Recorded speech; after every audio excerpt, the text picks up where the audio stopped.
Silakan memasuki ruang sidang hadirin, mohon berdiri.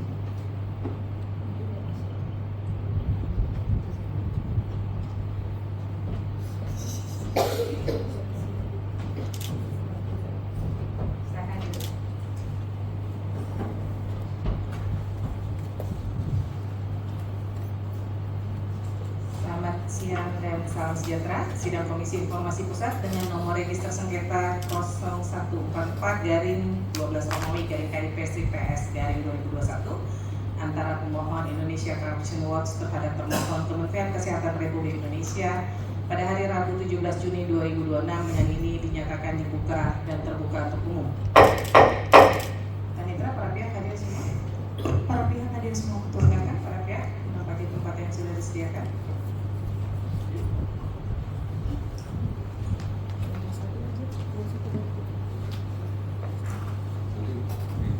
Ada berapa lagi? Enggak. Jadi enggak apa-apa satu. Bisa tambah nanti tambah.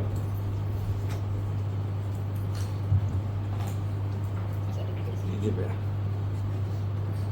Pemohon sudah pernah hadir di persidangan sebelumnya? Sudah ya? Dari termohon ada yang baru? Atau sudah hadir semua di sidang sebelumnya? Sudah hadir semua ya? Baik, majelis sampaikan bahwa untuk susunan majelis terjadi perubahan karena majelis saudara Arya Sandi Yuda sudah mengundurkan diri dari Komisi Informasi Pusat sehingga digantikan oleh Bapak Dede Narayan.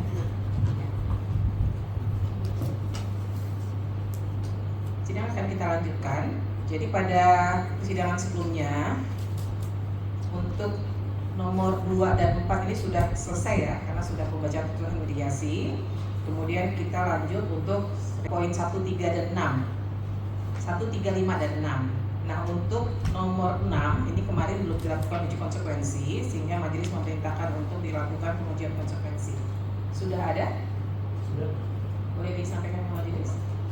Ini dokumennya di bawah nggak ya? Dokumen kontrak yang nomor 6-nya? Ada di bawah?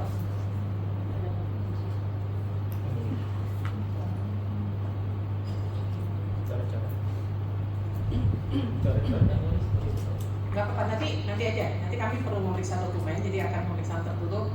Pihak pemohon akan keluar dari ruangan dulu ya. Saya minta uji konsekuensinya. Hanya satu orang Pak. Ada lagi nggak untuk majelis?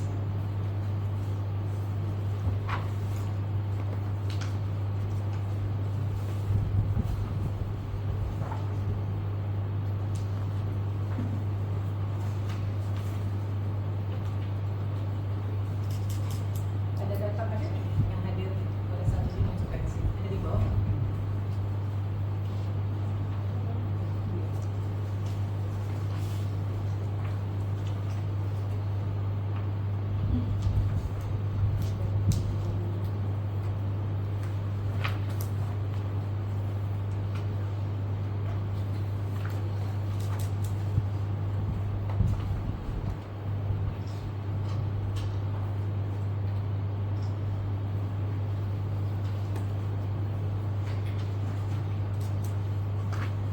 Baik, sambil majelis membaca hasil uji konsekuensinya, silakan mungkin dari pihak termohon dapat menyampaikan kenapa untuk poin 6 dokumen kontrak pengadaan vaksin Pfizer yang telah ditandatangani beserta perubahan kontraknya ini masuk sebagai informasi yang dikecualikan berdasarkan hasil uji konsekuensi yang dilakukan oleh pihak termohon.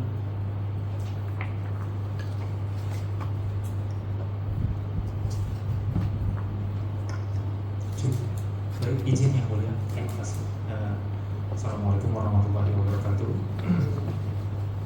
Saya Rahmat yang mulia dari Kementerian Kesehatan.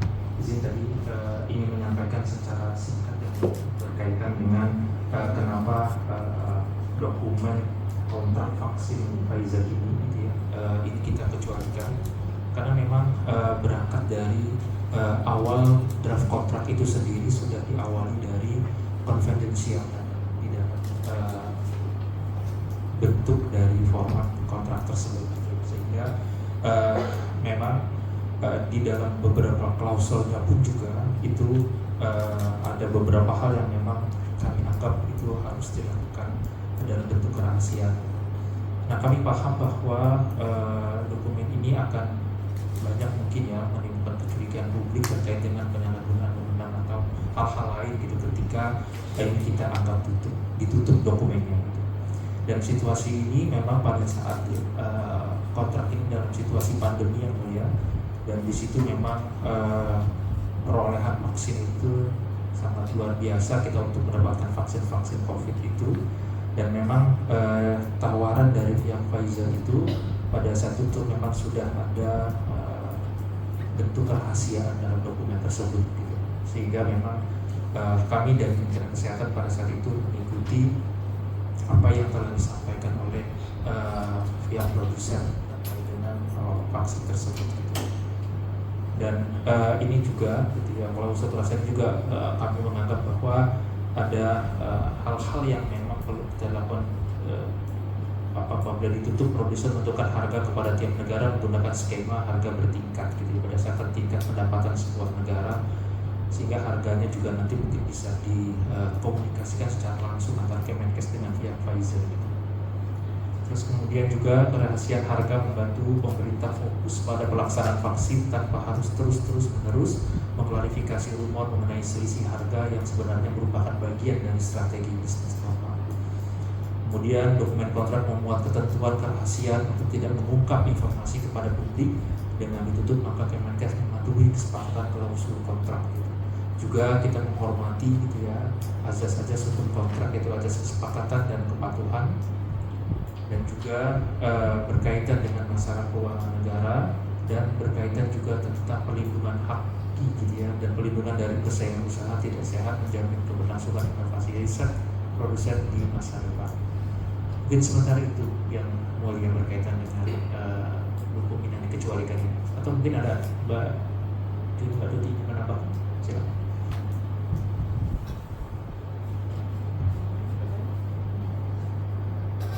Ya baik, tadi kan dikatakan bahwa dalam dokumen kontrak untuk vaksin Pfizer ya, untuk vaksin Pfizer ini ada klausul kerahasiaan atau confidentiality.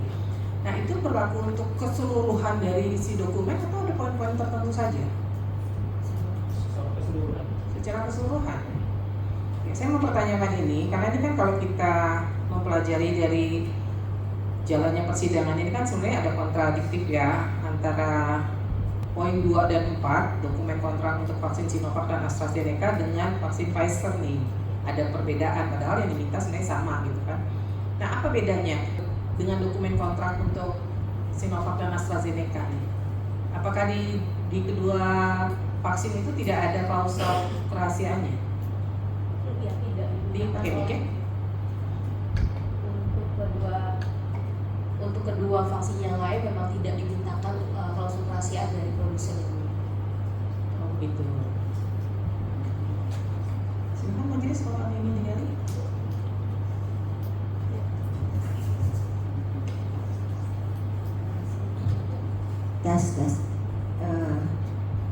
Tadi disampaikan oleh termohon bahwa produsen yang lain tidak mengharuskan kerahasiaan. Kalau kita lihat di sini kerahasiaannya fokusnya lebih ke harga, ya, bukan ke indikasi detail produksi barang output. Kalau kita bicara tentang esensi dari persaingan tidak sehat, kaitannya dengan harga mungkin ibarat makanan resepnya. Tetapi kalau harga itu kan karena dibandingkan dengan produsen lain itu nggak masalah, ya kan. Tapi kalau bicara hasil output ya barang nggak wajar ada yang satu. Nah artinya justru menjadi pertanyaan bagi masyarakat, kenapa pada saat waktu tanda tangan itu diperkenankan untuk rahasia harga? Kalau itu esensinya karena harga, kalau bukan karena kan masyarakat justru perlunya di situ. Kalau masalah jenis output malah masyarakat nggak perhatian di situ karena kapabilitas masyarakat fokusnya adalah mekanisme, ya kan, bukan jenisnya. Jenis pun itu akan timbul ketika ada yang punya kapabilitas terkait dengan jenis vaksin itu. Artinya misalnya contoh Apakah vaksin itu dibutuhkan untuk kondisi itu? Jangan-jangan bukan jenis yang lain, yang perlu yang lain. Tetapi ketika bicara ini kekhususan, maka ini selalu jadi pertanyaan. Kenapa kita justru dalam posisi seperti itu? Mungkin perlu dijelaskan. Jadi bukan keberpihakan seakan-akan nih ya, walaupun kita mungkin bisa memaklumi kebijakan daripada Kemenkes, tetapi jangan sampai masyarakat menimbulkan kenapa sih kita harus nanti akan dipertanyakan lagi, apakah hanya satu-satunya produsen untuk memproduksi itu? Apakah cuma satu? Apakah harus itu? Atau kemudian kedua, apa hanya produsen itu? Karena kalau memang harus begitu, berarti mau tidak mau ada unsur monopoli, kan panjang rentetan benang merahnya. Jadi kalau karena saya tadi lihat dengan penjelasan secara sekilas ya dimaklumi kalau itu memang dikecualikan, tetapi sekilas juga di sisi lain kalau kita jadi masyarakat juga mungkin dipertanyakan kenapa kita mau diatur oleh pihak lain. Silakan dijelaskan.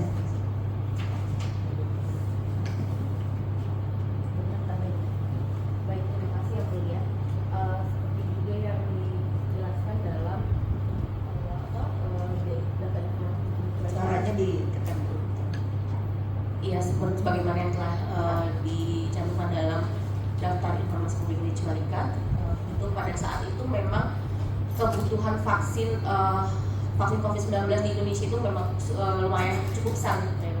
Nah, dengan produsen-produsen yang ada pun saat itu tidak mencukupi, sehingga memang kebutuhan untuk vaksin Pfizer itu harus kita penuhi melalui produsen Pfizer, termasuk produsen Pfizer untuk dapat memenuhi kebutuhan nasional untuk vaksin COVID-19. Karena waktu itu pada saat itu kebutuhannya besar dan harus dipenuhi dengan cepat, sehingga Maaf, ya, saya bukan fokusnya ke situ, tapi esensi dari uji konsekuensinya kan karena harga, bukan indikasi detail ininya. Nanti dijelaskan aja nanti ya. Soalnya kalau itu kita udah bukan kebutuhan majelis, tapi esensinya kenapa justru dari fokus harganya. Gitu. Berarti kan kita diatur banget ya sama produsen. iya, kalau berdasarkan daftar ini yang melihat harga setiap negara itu berbeda-beda tergantung dengan pendapatan negara tersebut. Yaitu mungkin yang salah satu menjadi faktor kenapa kontrak ini harus dikecualikan. Kayaknya kurang ini ya. Terus ini memang keputusannya sudah ada dari atasan PPID ya sebelum ditetapkan uji konsekuensi. Ini kan penetapan atas PPID, tapi ini berdasarkan keputusan atasan PPID ya. Nanti diperlihatkan ya nanti nomor 1. Ada tambahan sedikit? Izin yang mulia, terkait dengan daftar uji konsekuensi tersebut, bahwa kami menganggap itu informasi yang dikecualikan sebetulnya tidak cuma terkait dengan harga, tapi pada saat kondisi pandemi tersebut di mana Pfizer merupakan salah satu perusahaan farmasi global dan produsen vaksin pada saat itu selain Pfizer juga semuanya berskala global, ada Moderna, ada Sinovac dan lain-lain. Mereka pastinya sebagai perusahaan internasional punya kebijakan masing-masing terkait dengan klausul kontrak yang dikerjasamakan dengan kami Kemenkes atau pemerintah Republik Indonesia. Oleh karena itu, saya rasa terkait kenapa Sinovac dan yang lain tidak mengadakan klausul kerahasiaan, sedangkan sedangkan Pfizer menyampaikan ada klausul kerahasiaan, mungkin itu Pfizer punya kebijakan masing-masing. Itu yang pertama. Yang kedua, sebagai perusahaan farmasi dan juga mungkin masing-masing jenis vaksin itu memiliki karakteristik yang berbeda-beda. Oleh karena itu mungkin terkait dengan hak atas kekayaan intelektual, itulah kenapa Pfizer memutuskan untuk ada klausul konfidensial. Mungkin pihak Pfizer tidak ingin karakteristik vaksin mereka itu apabila informasi ini dibuka menjadi konsumsi masyarakat luas, di mana pada saat itu kondisi yang belum memungkinkan dan ada sifat yang semacam saling berlomba-lomba untuk memproduksi vaksin di tengah situasi pandemi pada saat itu. Mungkin itu sedikit tambahan. Terima kasih yang mulia.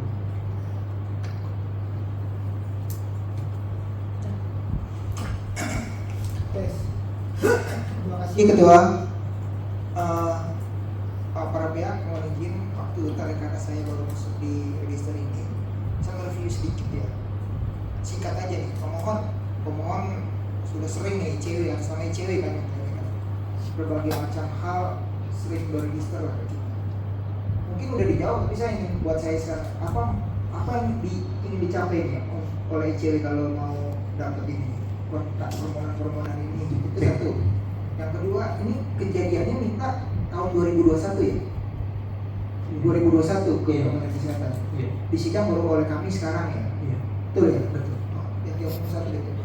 Silakan. Iya, karena biasanya kami melakukan investigasi itu berdasarkan informasi yang terbuka, yang open source, dan untuk informasi pengadaan itu sebenarnya seluruhnya sudah terpublikasi di LKPP, tapi terkait pengadaan vaksin COVID-19 ini sayangnya itu tidak tercantum saat itu di LKPP. Oleh karena itu kami mengajukan permohonan informasi kepada Kemenkes terkait pengadaan vaksin COVID-19, karena untuk melakukan tugas-tugas pemantauan dan investigasi yang selama ini Memang vaksin COVID cuma 3 waktu itu yang waktu permohonan itu kan yang ramai 3 merek tersebut. Oleh karena itu yang kami ya. Kenapa hanya 3 fokusnya? Kan lebih dari 3 yang beredar. dan memang saat itu yang lumrah di masyarakat terkait 3 pengadaan paling besar terkait 3 jenis vaksin tersebut. Oke. Tapi yang jelas tahun 2021 ya. Iya. Permohon itu kan permohonannya tahun 2021 ya. Dikecualikan sekarang kan berdasarkan data yang saya miliki tahun 2026. Betul nggak permohon? Ini yang Pak Ustaz. Tahun 2021 kita sama-sama tahu lah ya, era Covid kan masih ya 2021 ya, sampai 2022. Jadi pertanyaan saya adalah, itu informasi dikecualikan dari tahun 2021 dibikin sampai sekarang. Itu satu. Yang kedua, ini kan sekarang 2026 ya. Nah, jadi karena 2026 ya tadi yang ke 2021 tadi tuh, kalau memang kenapa masih dikecualikan lah gitu? Karena ini kan uji konsekvensi masih tahun 2026 yang saya baca. Terus yang kedua ya, kalau dari permohonan ini kan mirip nih semua, hanya yang membedakan tadi seperti ketua majelis katakan, yang membedakan kan hanya mereknya doang nih, mereknya doang nih. Jadi justru kan kalau dia masyarakat terang benderang melihatnya dari segi apapun, itu kan justru lebih bagus daripada ada hal-hal yang perlu dikecualikan. Apalagi kondisinya sekarang kan udah tahun 2026 ya, di sini ada nih alasannya, ini yang nomor alasan Kemenkes mengadakan DPD ini nomor 1 nomor 2 sama apa ada bedanya nih? Kalau di saya kok kayaknya sama ya, benar nggak sih? Sama ya. Kok ada 2 nih? Karena yang satu yang diminta draft kontraknya, yang satu kontraknya. Jadi segala sebenarnya sama. Kontrak ya, tapi dasar hukum yang lainnya saya lihat mirip-mirip nih, sama alasannya dibuka ditutup, ya kan ya? Nah, proposal justru kan ini masalah COVID, justru kan diedukasi ya masyarakat ya terkait apapun ya, apalagi terkait keuangan yang konon katanya kan justru ada hal tertentu. Kenapa alasannya ditutup demi keuangan ya? Kan gede loh itu, dan ada pemain-pemain besar loh, kan nggak usah disebutin lah. Saya makanya tadi nanya ke pemohon, naluri saya ini cewek sering ngadain kayak gitu. Tapi nggak saya ngomong di sini gitu, artinya justru kan lebih bagus keuangan tuh biar pada tahu gitu loh, orang pemain top katanya. Tapi sebenarnya kenapa ditutup gitu, ini nggak kelihatan. Terus yang ketiga ya, biasanya kalau informasi dikecualikan, bukan biasanya, informasi dikecualikan tuh ada lampiran. Kenapa yang menyebabkan itu ditutup? Kalau saya tangkap ini kan MOU ya, MOU kan tuntutannya dokumen. Nah dokumen yang ditutup di bawah nggak sekarang? Nah itulah nanti bisa konflik tertutup. Pertanyaannya apa yang menjadikan itu tertutup tadi yang butuh? Kalau wajar lah dia ada nama Sinovac, direkturnya Gede Narayana, nomor rekeningnya sekian, kan wajar kan? Memang normanya harus tutup di mana-mana gitu. Apanya gitu? Dasar apanya yang menjadikan itu sangat ditutup gitu? Kalau dari norma uji konsekuensi kan, kalau dari uji konsekuensi saudara ini norma-norma semua gitu. Norma itu aturan gitu. Yang memberatkan, yang mendukung saudara tutup, saya mau lihat apanya gitu. Nanti kita bisa tertutup tuh sidangnya kalau ada hal yang krusial. Memahami nggak bahasa terakhir saya? Memahami ya? Oke, silakan.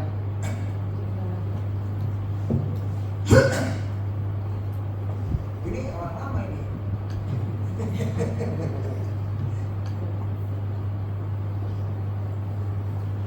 Izin Majelis, untuk penetapan DIK ini memang kami lakukan setelah ada permintaan informasi publik. Jadi baru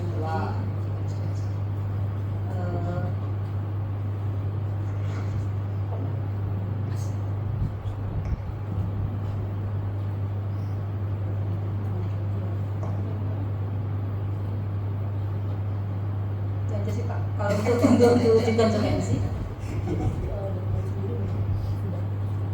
Ya, sama alasannya kenapa ditutup karena ini kan kesepakatan antara Pfizer dan Kemenkes. Di dalam kesepakatan bahwa itu konfidensial atau tidak disebarkan kepada publik. Jadi kami untuk dokumen kontrak ini atau informasi kontrak ini jika pemohon mendapatkan izin tertulis ya dari kedua belah pihak ya, kita bisa memberikan. Tapi kalau belum dapat izin tertulis dari kedua belah pihak ya tidak bisa Pak. Oke, itu normal ya. Saya mau tanya nih, Bu. Yang memberatkan untuk tertutup, yang mendukung kartu, yang esensial apa yang menyebabkan tertutup? Apa memang menutup nama pemilik Spitzer namanya Gede Narayana? Itu misalkan gitu atau apa gitu? Nanti saya mau periksa itu lampiran dokumennya, nanti tertutup itu nggak boleh ada dia. Tapi itu aja dulu. Ini terbuka kalau ini apa itu dulu. Karena di dalam uji konsekuensi norma semua ini emang benar-benar ini arahannya majelis pasti ini. Jadi pada titik biasanya bikin uji konsekuensi banyak gitu, ini cuma satu. Jawab dulu itu. Nanti mungkin yang tertutup yang ada itu. Nah lalu oke, tutup ya. Sekarang adalah tadi alasan kan itu bisa diberi. Beda kan antara dokumen sama informasi ya. Bedain dulu nih. Dokumen kan gitu. Kalau dokumen dikasih tapi semua ditutup yang kayak gitu bisa nggak sebenarnya? Sama nanya. Hah? Ada nggak ayat yang menyatakan harus izin dua belah pihak itu? Ada nggak ayat di situ? Jadi masih tutup pada yang Nggak ada. Pertanyaan saya, ada nggak ayat di MOU yang menyatakan Mbak tadi ngomong gitu? Ayatnya di situ. Makanya saya mau periksa tuh ntar kalau jawabannya kayak gitu. Saya rasa itu aja deh. Baik. Pemohon saya mencermati hasil uji konsekuensinya. Di sini yang saya agak bingung nih, pertama poinnya berdampak pada keuangan negara dan reputasi pemerintah. Kan kalau kita mengecualikan sebuah informasi itu hanya 3, menyangkut rahasia negara, menyangkut rahasia bisnis, dan menyangkut rahasia pribadi. Itu ketentuannya. Nah, ketika dia berdampak pada keuangan negara, kan keterbukaan informasi itu justru karena dia menggunakan anggaran negara, maka itu harus dipertanggungjawabkan kepada publik.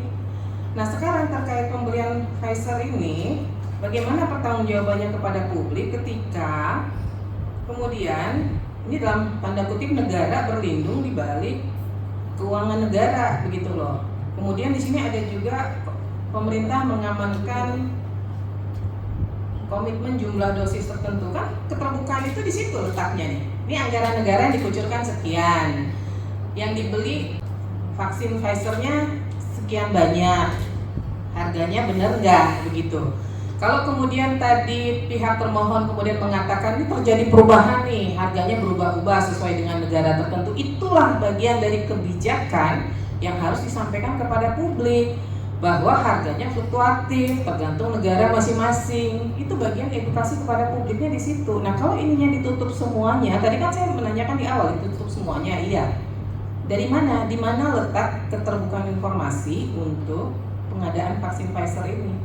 Ketika itu tidak bisa diakses, itu yang pertama. Yang kedua, pertanyaan saya, di sini juga ada perlindungan hak kekayaan intelektual. Nah, emang di dalam kontrak itu ada termuat ya terkait inovasi riset yang dilakukan oleh produsen?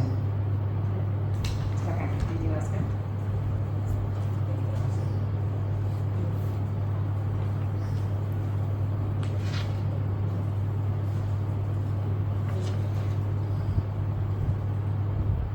Terima kasih yang terkait dengan keuangan negara tadi, lebih kepada ketika pada saat kontrak ini disetujui dengan bersifat kerahasiaan atau konfidensial, lalu kemudian salah satu pihak, saya kita yang akan membuka itu nanti berdampak pada adanya penalti kepada pihak Indonesia yang akan berdampak pada keuangan negara seperti itu. Maksudnya ketika informasi ini kita buka tanpa persetujuan dari pihak Pfizer, itu akan berdampak kita terkena penalti. Artinya kita harus membayar gitu ya, Pak. Harus membayar kepada pihak Pfizer karena kita telah membuka dokumen tanpa persetujuan dari Pfizer. Nah, pertanyaan saya, di dalam kontrak itu termuat nggak berapa sih yang dikucurkan oleh negara Indonesia untuk pembelian Pfizer? Untuk harga ada sih yang mulia. Ada kan? Ada. Nah, itu nggak boleh diketahui oleh publik begitu. Karena gini yang mulia, dokumennya itu sendiri tercantum rahasia. Jadi memang satu dokumen inilah yang menjadi substansinya dirahasiakan. Ya. Kerahasiaan sebuah dokumen itu kan tidak otomatis seluruhnya rahasia. Kan harus tadi saya bilang mengacu ke Undang-Undang Keterbukaan Informasi. Undang-Undang Keterbukaan Informasi itu lex spesialis. Saya mau tanya, ada nggak undang-undang kesehatan atau undang-undang yang menyangkut tentang kedokteran dan sebagainya yang mengatakan bahwa terkait vaksin itu informasi yang dikecualikan? Ini kan nggak ada kan, makanya dilakukan uji konsekuensi kan, ya kan? Nah, pertanyaan saya, di mana bagian keterbukaannya kalau kemudian kontrak itu semuanya ditutup? Kan mengecualikan itu dalam satu dokumen ini dokumen rahasia nih, tidak otomatis seluruhnya rahasia. Bagian-bagian yang rahasia saja yang dihitamkan, kan begitu ketentuannya. Walaupun ketentuan dokumennya rahasia, dipilah bagian mana yang rahasianya. Yang rahasia adalah yang menyangkut tadi 3 hal itu, rahasia bisnis, rahasia pribadi, dan rahasia negara. Di luar itu kan harusnya menjadi informasi terbuka. Nah, ketika itu dirahasiakan dokumen terkait pengadaan vaksin, pertanyaan saya, dari mana publik tahu nih terkait keterbukaan informasi untuk pembelian vaksin Pfizer khususnya? Karena kan ternyata vaksin lain dibuka kok gitu loh. Kenapa ada kekhususan untuk Pfizer gitu? Kenapa kontrak dengan pihak ketiga? Emang kalau yang AstraZeneca dengan Sinovac nggak pakai pihak ketiga ya?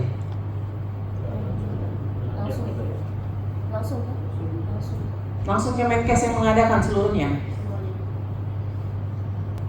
Jadi semuanya untuk seluruh Indonesia semuanya Kemenkes. Langsung Kemenkes.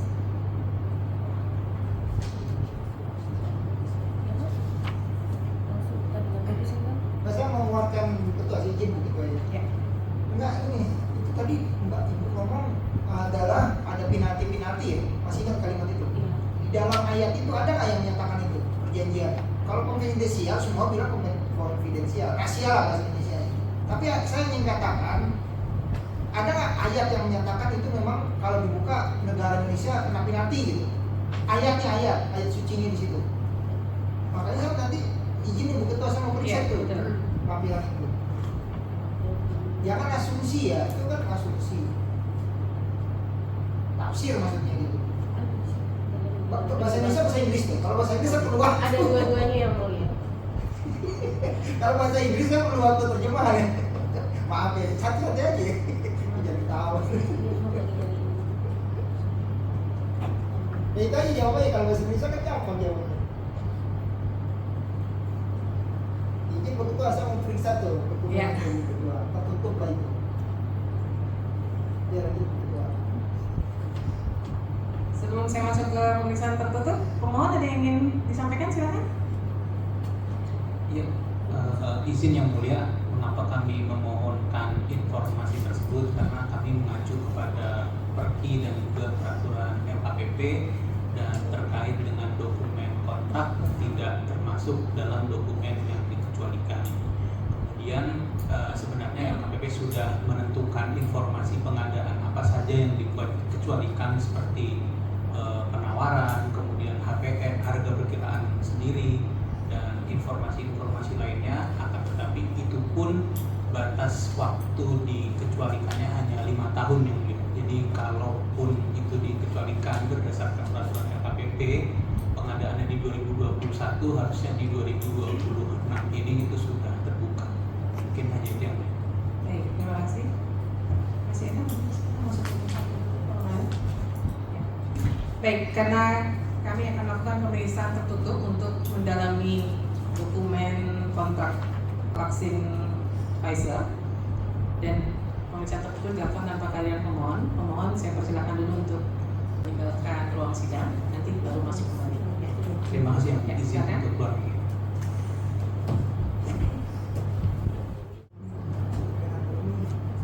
Udah ya, keadaan kami pegang dari itu. Keadaan lampiran pendukungnya ya.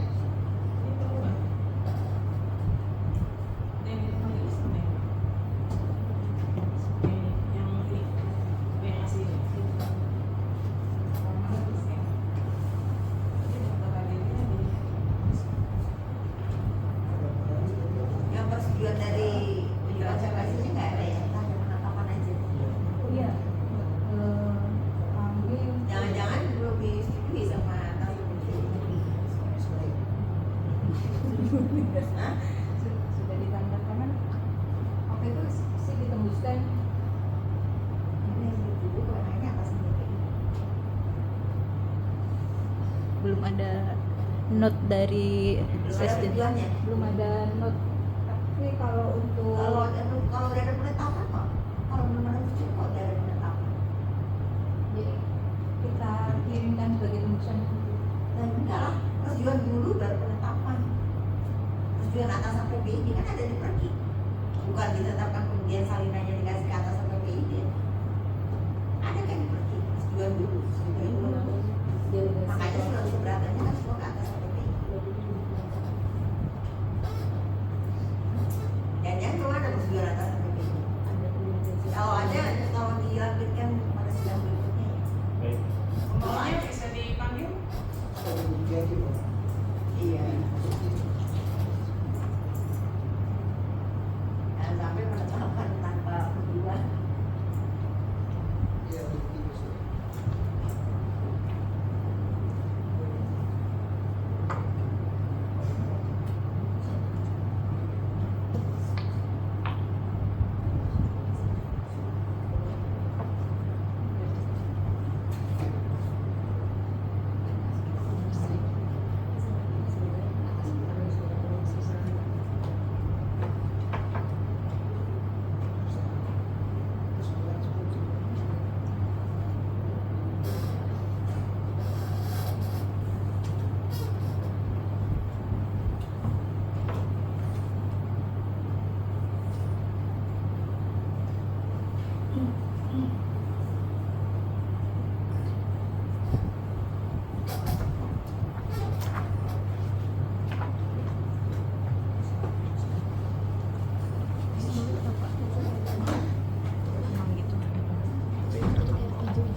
jauh amat mainnya. Hah? Oh, selek.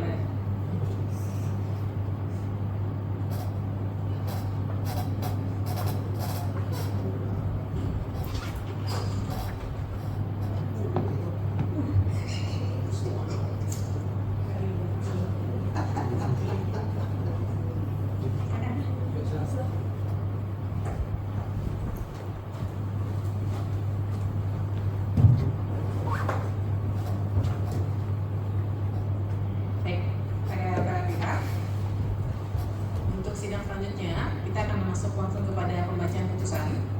Ya, jadi tadi majelis sudah mendalami terkait dokumen yang dinyatakan dikecualikan. Untuk itu pada persidangan, jadi berikutnya mungkin minggu depan, cukup ya, berapa hari menyiapkan kesimpulan para pihak ya. Saya persilakan kepada pihak pemohon maupun termohon untuk menyiapkan kesimpulan para pihak. Ya, kalau ada, kalau nggak ada juga nggak apa-apa. Ya. Ini saya kembalikan dulu berita acaranya gimana. Kemudian yang kedua, silakan siapkan bukti pendukung yang sudah dilegalisasi. Ya. Tadi yang diminta oleh majelis untuk dilengkapi sebagai bukti itu dilengkapi juga. Ya. Jadi dua itu, kesimpulan para pihak dan bukti pendukung yang sudah dilegalisasi. Ya, saya kasih waktu ini tanggal 17 ya. Jadi ada rentang, mungkin kita akan sidang berikutnya di tanggal 29 atau 30. Ya. Langsung pembacaan putusan.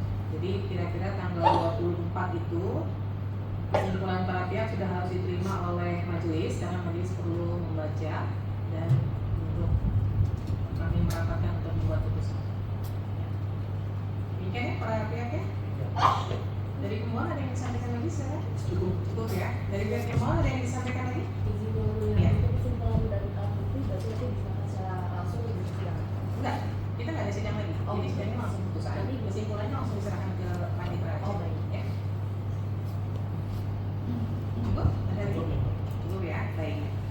Dengan demikian, sidang Komisi Informasi Pusat dengan nomor register sengketa 0144-KIPS-2021 antara pemohon Indonesia Corruption Watch terhadap termohon Kementerian Kesehatan Republik Indonesia pada hari Rabu 17 Juni 2026 dengan ini dinyatakan selesai dan akan dilanjutkan dengan pembacaan putusan pada waktu yang akan ditentukan kemudian. Majelis meninggalkan ruang persidangan dengan berdiri.